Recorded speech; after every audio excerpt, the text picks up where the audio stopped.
அஸ்ஸலாமு அலைக்கும். எல்லாம் நல்லா இருக்கீங்களா? இன்னைக்கு நம்ம சேனல்ல இப்போ நம்ம பார்த்துட்டு இருக்கிறது புதினா சட்னி தான். Very easy, very simple, very டேஸ்டியும் கூட. ரொம்ப எளிமையான முறையில் நம்ம அதை செஞ்சு காமிச்சிருக்கோம். நீங்களும் ஒரு தடவை இதே போல் நீங்களும் ட்ரை பண்ணி பார்த்துருங்க. வாங்க இப்போ வீடியோக்குள்ளே போகலாம். பச்சை மிளகாய் 2 எடுத்திருக்கேன். நார்மல் சைஸில் தக்காளி 4 எடுத்திருக்கேன்.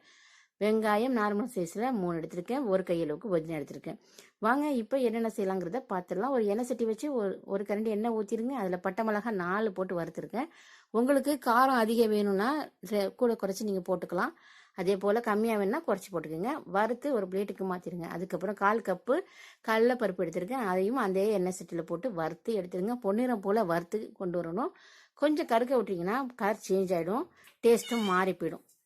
அதே எண்ணெய் சட்டியில் உளுந்து 1/4 கப் எடுத்து அதையும் வறுத்து கொண்டு வந்துடுங்க. நல்லா பொன்னிறமாக இதையும் வறுத்து கொண்டு வந்துடுங்க. கொஞ்சம் கேர்ஃபுல்லாக வறுத்து கொண்டு வந்துடுங்க. இல்லைனாக்கா கருகி போயிடுச்சுன்னா டேஸ்ட்டு மாறிடும், கலரும் மாறிடும். அதை நீங்கள் நோட் பண்ணிக்கோங்க. அதுக்கப்புறம் அதே எண்ணெய் சட்டியில் இந்த நிறம் மாதிரி பொன்னிறம் மாதிரி இருந்தால் சூப்பராக இருக்கும்.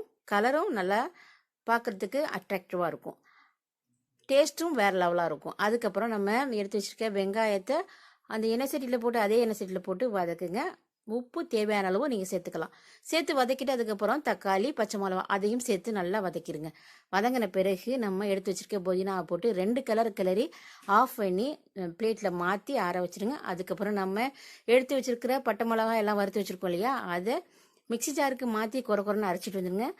அதுக்கப்புறம் இது ஆறின பிறகு கொஞ்சம் தண்ணி விட்டு இதையும் போட்டு அரைச்சிட்டு வந்துடுங்க. அரைச்சிட்டு வந்துட்டு எண்ணெய் சட்டியில் எண்ணெய் ஊற்றி பட்டை மிளகா, கடுகு, கருவேப்பிலை போட்டு தாளித்து இறக்கி ஊற்றி எடுத்திங்கன்னா சூப்பரான சுவையான டேஸ்ட்டில் நமக்கு புதினா சட்னி கிடைக்கும்.